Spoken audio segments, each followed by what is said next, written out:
कोई देवी या देवता आपसे प्रसन्न हो तो उनसे ये 3 वचन जरूर लेना, क्योंकि जो आप साधना कर रहे हैं उस साधना के पूर्ण होने के बाद अगर उस देवी या देवता ने आपको ये वचन दे दिए तो आपकी ज़िंदगी सफल हो जाएगी, आपका पूरा जीवन सफल हो जाएगा उनकी कृपा से। जब भी आप कोई साधना करते हैं तो साधना पूर्ण होने के बाद या फिर साधना के बीच में कई बार आपको अलग अलग सपने दिखाई देते हैं, अलग अलग अनुभव होते हैं साधना के। और कुछ ऐसे भी अनुभव होते हैं जिस अनुभव में जो देवी या देवता हैं वो सपने के माध्यम से आपके सामने आके खड़े हो जाते हैं और वो आपकी इच्छा पूछते हैं कि वो आप इस साधना को क्यों कर रहे हो, क्या आपकी इच्छा है। उस समय आपको 3 वचन जरूर उनसे लेने हैं, बिना वचनों के आपको आगे नहीं बढ़ना। क्योंकि अगर उस देवता ने वचन आपको दे दिए इसका मतलब जो आप चाहते हो वो आपने प्राप्त कर लिया। कई बार जो देवी या देवता होते हैं वो आपसे प्रसन्न होकर भी सवारी के रूप में आपके ऊपर आने लगते हैं, आपके शरीर पर आने लगते हैं। कई बार आपको स्वप्न के माध्यम से वो संकेत देने लगते हैं कि वो आपसे प्रसन्न हैं। तो उस समय पर जब देवता आपके सामने खड़े हो जाए, यानी कि स्वप्न के माध्यम से या फिर साधना के समय में, क्योंकि देखिए साधना में जो भी देवी या देवता आपको साधना के समक्ष खड़ा हो गया स्वप्न के माध्यम से, इसका मतलब वो झूठ नहीं है, ये सत्य होता है। क्योंकि देवी या देवता सबसे पहले स्वप्न के माध्यम से ही आपको जो भी बताते हैं, चेतावनी देते हैं या फल देते हैं, वचन देते हैं, वो स्वप्न के माध्यम से ही देते हैं। दूसरा होता है जब देवी या देवता आपको शरीर पर आकर वो आपको दर्शन देते हैं और आपको बताते हैं। तो जब भी देवी या देवता आपसे प्रसन्न हो तो ये 3 वचन आपको जरूर लेने हैं। बिना वचन के आगे आपको नहीं बढ़ना, बिना वचन के आपको किसी का कार्य नहीं करना। कई लोग ये गलती कर देते हैं, बहुत बड़ी गलती कर देते हैं। वो गलती क्या होती है कि देवी या देवताओं की उनके ऊपर सवारी तो आनी शुरू हो गई, और जब सवारी आनी शुरू हो जाती है तो वो गद्दी लगाना शुरू कर देते हैं, वो चौकी लगाना शुरू कर देते हैं और वचन लेते नहीं हैं उस शक्ति से। अब क्या होता है, वो दूसरों का भला करने के लिए सोचते हैं कि दूसरों के संकट को काटा जाए, पर होता क्या है कि जो सामने वाला व्यक्ति है उसके ऊपर से तो संकट काट दिया, पर फिर वो उसके गले में घल जाता है और फिर उसको परेशान करने लगता है, चाहे उसके ऊपर सवारी क्यों ना हो। पर फिर भी क्योंकि सवारी क्या होती है, एक लक्ष्मण रेखा खींच के रखती है, जिस लक्ष्मण रेखा को ना तो कोई नकारात्मक शक्ति पार करती है और ना ही आप उसे पार करते हैं। तो जब किसी का इलाज आप करते हैं तो वो नकारात्मक शक्ति से मुक्त हो जाता है सामने वाला व्यक्ति, पर वो फिर आप पर हावी हो जाती हैं। तो सबसे बड़ी दिक्कत होती है ये आपके साथ कि आपने शक्ति से वचन नहीं लिए। क्योंकि ऐसे ऐसे भगत भी होते हैं जिन्होंने वचनों में देवता को ले रखा है। 24 घंटे देवता सवार रहते हैं उनके ऊपर, यानी उनका प्रभाव जो है वो 24 घंटे किसी उस भगत के ऊपर रहता है।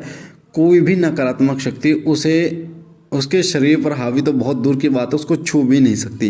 वो किस कारण होता है, वो वचनों के कारण होता है। जब आप वचन ले लेते हैं किसी भी देवी या देवता से तो जो वचन लिए गए हैं उन वचनों के अनुसार उनको आना होता है, उन वचनों के अनुसार उनको कार्य करना होता है, उन वचनों के अनुसार ही उन्हें कार्य करना होता है। अब मैं आपको बताता हूँ ऐसे 3 कौन से वचन हैं जो लेने चाहिए। पहले मैं आपको बताता हूँ वचन आप कैसे ले सकते हैं। देखिए वचन कई तरीके से लिए जा सकते हैं। अगर सवारी आ रही है तो सवारी एक नमक आप ले लीजिए, जो सफ़ेद नमक आप डालते हैं खाने में, वो लेकर एक लोटा लेना है, जल का लोटा लेना है और सवारी के हाथ में जिस देवी या देवता की सवारी है उनके सीधे हाथ में थोड़ा नमक रखना है और फिर वचन आपको बोलना है। यानी कि लोटा और नमक से वचन लिए जाते हैं।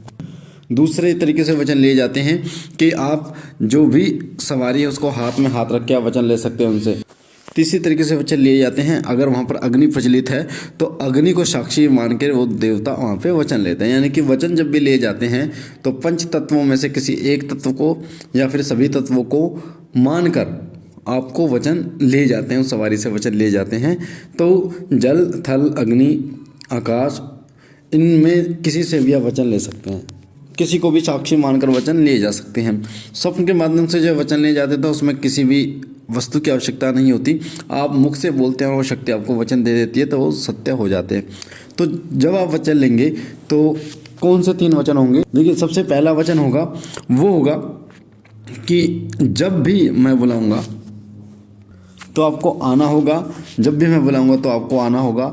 तो आप नमक और पानी लीजिए, 1 लोटा पानी लीजिए, थोड़ा नमक लीजिए और सवारी के सीधे हाथ पे नमक रखिए और आपको बोलना है कि जब भी मैं बुलाऊंगा तो आपको आना होगा। वो शक्ति बोलेगी ठीक है, जब भी तू बुलाएगा मैं आऊँगी या आऊँगा। तो सीधे हाथ पे जो नमक रखा है फिर वो लोटे में डाल देना। फिर दूसरा वचन लेना है कि मेरे और मेरे परिवार की सदैव रक्षा करनी है, चाहे कितनी भी मुसीबत क्यों ना आ जाए आप रोकोगे उसे। चाहे कोई नर बलि देकर भी अगर किसी शक्ति को मेरा अनिष्ट करने के लिए बोले तो आप रोकोगी।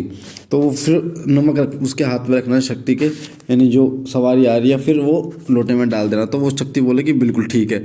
तीसरा जो वचन है, तीसरा वचन आपको बोलना है कि जो काम मैं बोलूँगा वो करना होगा समाज हित के लिए, समाज कल्याण का जो कार्य होगा वो आप करोगी। तो वो शक्ति बोलेगी हाँ करूँगी। तो सीधे हाथ पे वचन जो नमक होगा वो रख के फिर लोटे में डाल देना। तो इस तरीके से आपको 3 वचन उस शक्ति से लेने होंगे। और वो जो लोटे में जल है नमक के साथ उसको ऐसे खाली जगह पर डालना जहाँ किसी का पैर ना पड़े।